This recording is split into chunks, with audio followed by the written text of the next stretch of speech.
Welcome to our CFP exam prep discussion focusing on estate planning, specifically Section 2032A Special Use Valuation. This topic frequently appears on the exam and causes confusion among test takers. Let's break it down in a way that will help you remember the key points and avoid common mistakes. Section 2032A is a valuable provision that allows qualified real property to be valued at its current use rather than its highest and best use for estate tax purposes. Think of a family farm on the outskirts of a growing city. While developers might value this land in the millions for potential shopping centers, Section 2032A allows it to be valued based on its agricultural use, potentially saving the family significant estate taxes. The qualification requirements are stringent, and this is where many exam candidates make mistakes. The property must be used for farming or in a closely held business. The decedent or a family member must have materially participated in the operation for 5 of the 8 years before death, disability, or retirement. Many test takers forget that retirement counts in this calculation. Another crucial point is the ownership and family requirement. The property must pass to a qualified heir, typically a family member, and they must continue the qualifying use for 10 years after the decedent's death. If they fail to do so, there's a recapture of the tax savings. Test questions often focus on this recapture provision.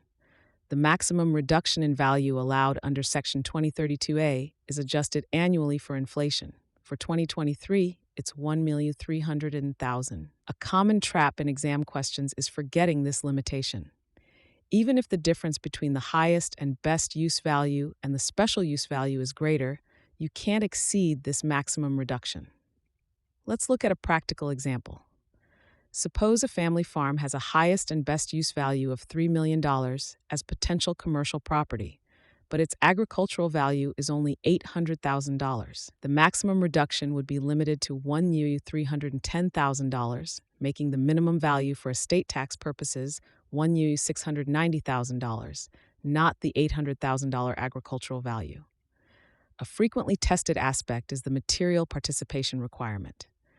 Material participation means physical work and management decisions, not just investment management. The exam might present scenarios where the decedent only made investment decisions or supervised from afar.